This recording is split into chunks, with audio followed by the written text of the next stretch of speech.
the Living Farms podcast, the place where we discuss biodynamic practices worldwide for you, your farm, and the planet. Hello, everybody, and welcome back to another episode of Anthroposophy to the Point. My name is Charlie Cross. I'm an editor here at the Weekly Journal, and today we have a special guest, Lynn Bautze, from the agricultural section. And the impetus for us to meet today was a little bit of recent bad press that at least certain aspects of the anthroposophical movement are getting in relation to a sort of climate change denial. And this is a huge, big subject that we can't hope to encompass in 30 minutes. But we thought it would be great to highlight some of the things that are happening within the agricultural section and some of the positive ways that we have been approaching this issue as a movement, really accepting that this is going on, recognizing that this is a pressing theme, and also recognizing that anthroposophy and biodynamics has a lot to give to it. So Lynn, how about you tell us a little bit more about yourself and your experience in this movement, and if you can maybe speak to some of your understandings as to why people would be skeptical about this. Yeah, thank you for the invite. So I will try to share my experiences from this movement, or working in also organic agriculture for some time. So when I started, I was, let's say, 18 and a half years old.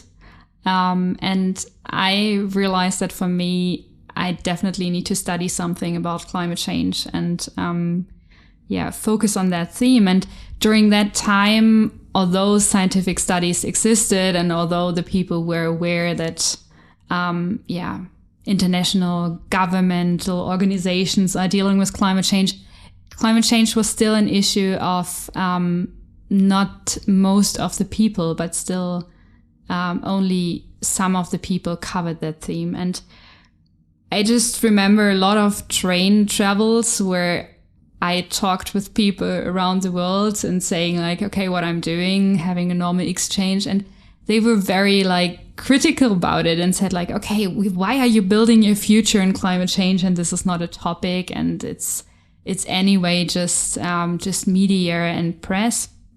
And I have to say, since that time, so let's say around 14 years ago, 15 years ago, this changed a lot. So among society, climate change is more realized, and I would say the people are less skeptical. Although, of course, there are still critics and skeptical voices existing. And I think they are existing independent from anthroposophical movements, or I think they're just part of the society and constantly changing throughout the time as climate change is becoming more and more important and more visible, and also more something that you can feel on a daily basis. Mm-hmm. So, I think it's changing. Yeah, really quick. Even within the last 4 or 5 years, I feel like there's been a huge change. Yeah. Yeah, so let's speak a little bit about, why are people skeptical? What do you think is still why are people still sort of holding out? What do you think are the, maybe the intellectual reasons, but what is the sort of emotional experience as well? Yes, I think for me, when I came across people who denied climate change, I was very angry at the beginning, and I couldn't really listen to them. And for me, it was not understandable how a person could deny climate change and what was going on in their head. And now I more and more try to listen to those voices as well, and try to understand what is going on in their minds to, let's say, neglect so many different scientific studies. And I think one of the reasons is that climate change as a word is quite strongly associated with guilt and fear. Mm-hmm. And that's difficult to deal with. I mean, as humans, it's always, I mean, you don't want to feel guilty of existing, but you're coming into this dilemma if you're in the world and you're emitting further greenhouse gas emissions, and you know this causes the death of so many other peoples all over the world. It's something which is hard to handle, and so I think a lot of the people are also afraid and fear that their personal choices is having negative implications for other people in the world. And I think it's also a lack of trust into science, because climate change is something which is modeled into the future, and this has to do with how you understand the scientific models and how much you trust the predictions. Mm-hmm. And it's quite complex to understand those models. So it's not something which is easy to grasp and to understand, but it's something which is seems to be so far in the future. And as I said, this also has to do with the time horizon. So this is also culturally a question, how much you're based into your current time, or like how much you live in the moment, so to say, and how much you live for the future generations or the other people to come. And then, as I said, it has to do with communication, because climate change is always something which is communicated in such a negative way and in such a drastic way, that if you don't feel those effects immediately, then this is something which is difficult to understand. And I think there the farmers are in a big advantage and at the same time very vulnerable, because they feel the effects of climate change, and they see it in their fields. They see it when they harvest their crops. They see it when they witness how heat waves affect their animals and so on. So they are directly into this, realizing what the effects of climate change are. And I think another aspect is also the capacity, or let's say the willingness of the people to be responsible for your own life and not to put your whole trust on politics. Because what I often hear is that, climate change is something where I can't do anything. It's something which needs to be decided by politics. And so you may feel, let's say, now I'm missing the correct English word, okay. But you can always say the German word too. I understand. Okay. So this Ohnmacht, so this powerlessness of understanding that even if you are just one person, your effects and your decisions are relevant for the whole world. And I think this is something which is scary, and depending on what kind of person you are, it may feel overwhelming or frustrating. And for example, where I come from, so I come from the east-north part of Germany, the people are still frustrated with the politics. And so they just often say, climate change is not a topic, or we don't trust the politics to deal with it. And at the same time, they don't have the feeling that they have their own power to do something against it. And that are some of the reasons why I think that people may come to the conclusion that climate change is not an issue. Yeah, I can empathize firsthand with a lot of those feelings. And it seems to me that increasingly over the last couple years, there's been a lot more pushback against what people see as governmental overreach or the restriction of the individual. And it seems to me that anthroposophy is in a great position to encourage people into this freedom that takes responsibility for the whole, that tries to be in relationship with community, with the earth. So maybe we could speak a little bit about the sort of sort of spiritual dimensions of this. Yeah. How are you thinking about this, or what do you see anthroposophy has to offer? I mean, when you when you work in the climate change debate for 15 years, then you go through different phases. So I can't say that this is a one-end process and now I'm there where I need to be and I will not change my position on that. But I feel, and this is something which I also felt with Corona, for example, that we really we're kind of forced of asking ourselves the question, what is our role in the earth, like with the earth and at the earth as humankind, and what is the role of nature, or what is the interaction between human and nature. And from what I have learned so far in those years, and witnessing and listening to nature, so to say, is that each thing that exists has kind of a role and is not there without any purpose, but it overall is embedded into a larger complex thing called world or Earth. And for me, I think the question arises what we as humans would like to have as a role. So for many centuries, we had the role of destroying and creating a separation between us humans and the nature outside. And we have emancipated ourselves from nature in a way, or we felt that we emancipated. Or above nature even. Yeah. And and I think with climate change, we are in a position where we feel that this is not possible anymore. Although the current debate is still concentrated so much on this fighting against climate change and fighting against the nature effects, the extreme weather events and so on.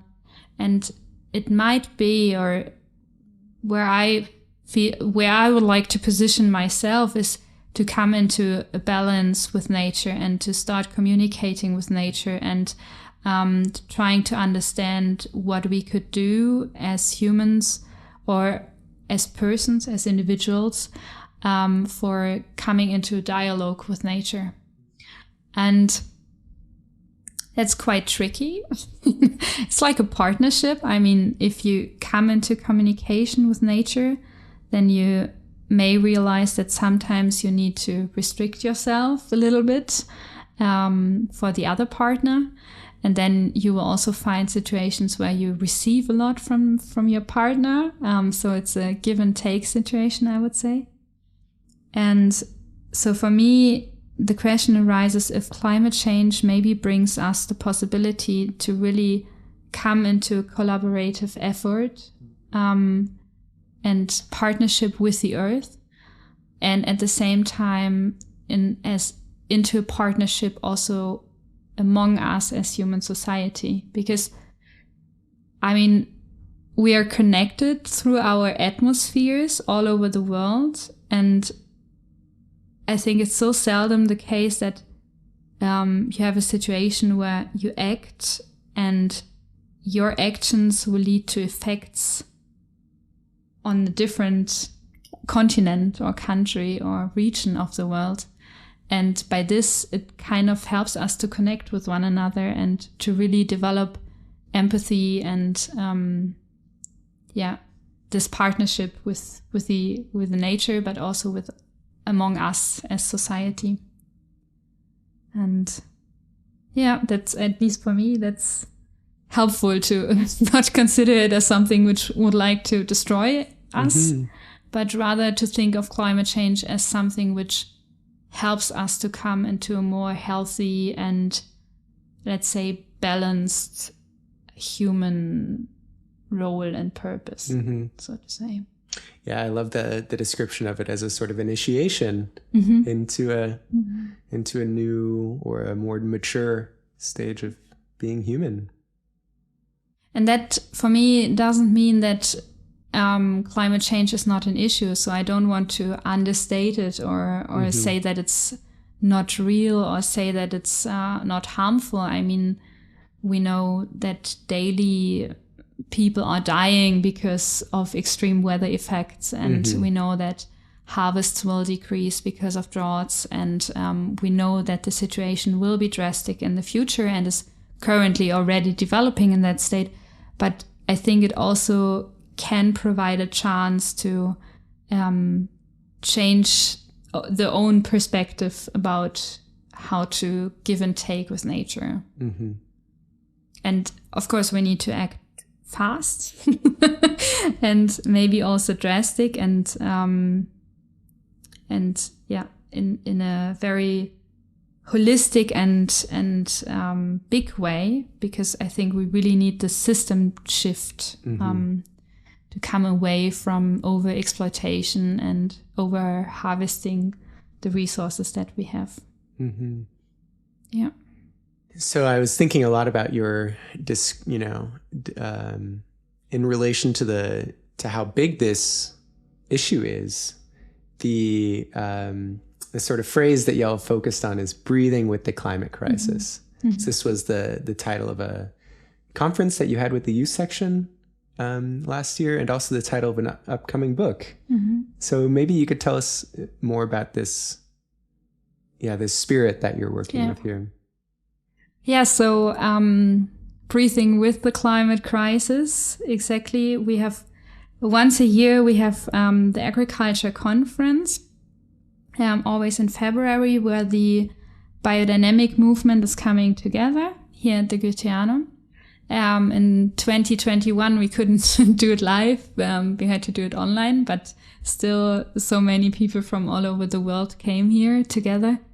And we did this with the youth section together because we thought like, okay, we need to include the youth for the future aspects as well. And farming and young people are kind of related with one another. So we wanted to include that.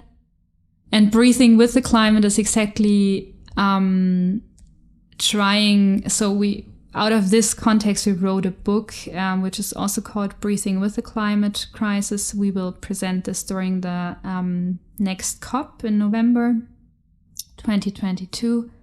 And the idea is basically to translate, so to say, the anthroposophic or biodynamic impulses into a modern language, how those can be used to come into collaboration with climate change rather than fighting against it. But not in a climate change denial way, but really in using the anthroposophical thoughts for something good, so to say. So as an example, for example, we covered the aspect of the organism, which was a concept developed by Rudolf Steiner for many different fields, so in the medicine, but also in the biodynamic agriculture. And this aspect shows that a farm is organized as an organism where you have different elements that should be connected with one another, and that you can try to provide a self-sufficient farm, that you have a diversified elements, so that it's not just monocultures and so on. And the farmers that cultivate their farms according to this thought of the organism, they often come into very different connection with their surrounding landscape and nature. So if I compare it to conventional or even organic farms, and they really develop this empathy with their nature and find very creative, holistic solutions for problems that include like environmental perspective, but also the economic, the social, and the spiritual dimensions. And the good thing about this concept is that it can be applied everywhere. So it can be applied by every farmer and can be applied in every region. So you adapt the system to your local needs. And by this, it's not just a concept, but it can become a solution for climate change. And it can be something which you can apply on your farm or also in your kitchen or I don't know, in the supermarket when you shop, because it helps you really to understand that the earth can also be an organism. Mm-hmm. And by this, you don't have the separation between nature and humans, but you have a collaborative effort. And the other aspects we are also covering in this book is the Michaeli impulse, which is sometimes more difficult to translate. But let's say we try to translate it into a modern language and really try to show that our role as humans is not to be a destructor of everything, but that our role can be to be a supporter and a creator, a shapener of a healthy landscape. And by this, we always say in the section for agriculture, you act locally, but you think globally. Mm-hmm. So although you're farming, of course, on your small patch of land that is your farm, you're still thinking about the earth as a whole organism and these consequences that your farming will have. And by this, you connect with the global sphere, so to say, and with the global atmosphere. And that's something which I find extremely great to work with. So, yeah. That's such a great response to the ways that climate change can be so overwhelming and so much bigger. You know, how could a single person hope to make any impact? But if we take these small steps, or if we, work with our web of relationships, however that looks, that does echo out, that does have an impact. Yeah, and I mean, the nice thing about farming is that you see the effects it takes a little bit of time, but still compared to other areas, you see effects of the type of farming that you perform or that you do. And I think that's something which makes it more greifbar. So this is something which makes it more approachable for others to connect with. And so we are excited to present this book at the COP and see what the reactions of the politicians will be. So yeah, we'll definitely make sure to have a segment published and tell people where they can find more. Yep. Yeah, it seems that especially in the ways that when thinking about, carbon dioxide as the big bad enemy, or, greenhouse gases as the single enemy, and it's sort of a mathematical way. At the same time, we still have to approach it with a holistic, a holistic method.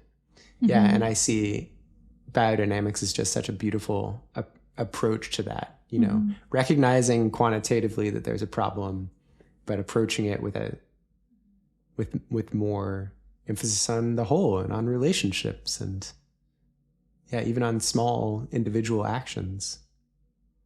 Yeah, and I mean, the question is with the carbon dioxide, with the CO2, that it can be something dangerous if it's emitted too much, but it can be something super cool if you sequester it into the soil and into the agroforestry systems and into the hedges and into the trees. And then again, it's a question of communication. I mean, if you want to communicate something as super dangerous, or if you want to show, let's say, the potential, if it's used in a way which is fruitful for the nature. And I think I don't have a problem with carbon dioxide if it's sequestered into the soil and into the trees. Then it's quite a cool thing. Yeah, and what a different approach. Seeing this as an opportunity to that there is an abundance of a sort of resource. And that resource can be out of balance and terrible, but we can also make use of it. Yeah. Wow. Is there anything else that you would like to share about the section's work, or anything that you're excited about that you want to just sort of mention as a last comment? Yeah, I think, as a section, we are always trying to find the combination of individual action and what you and society, so to say. And we have quite a nice saying, and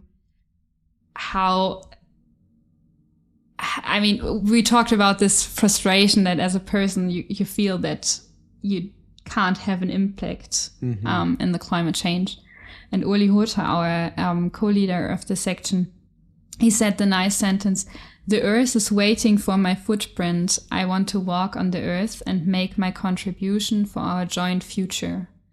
And I think that's what we would like to do in the section, to really have this perspective shift that a footprint or being or breathing, being present in this earth can be either something which destroys, or it can be something where positive seeds and good actions can develop out of it.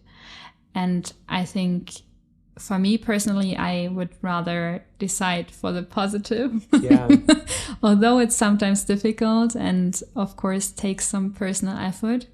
But I think it can be a good role in the future for us as humans to come away from the destruction and move into the positive footprint. Yeah. So. Wow, beautiful. Yeah. Thank you. Well, we'll have in the notes where you can find more information about the book and the section, and I look forward to hearing comments. Thanks for hosting. Yeah, absolutely. Till next time. Bye-bye.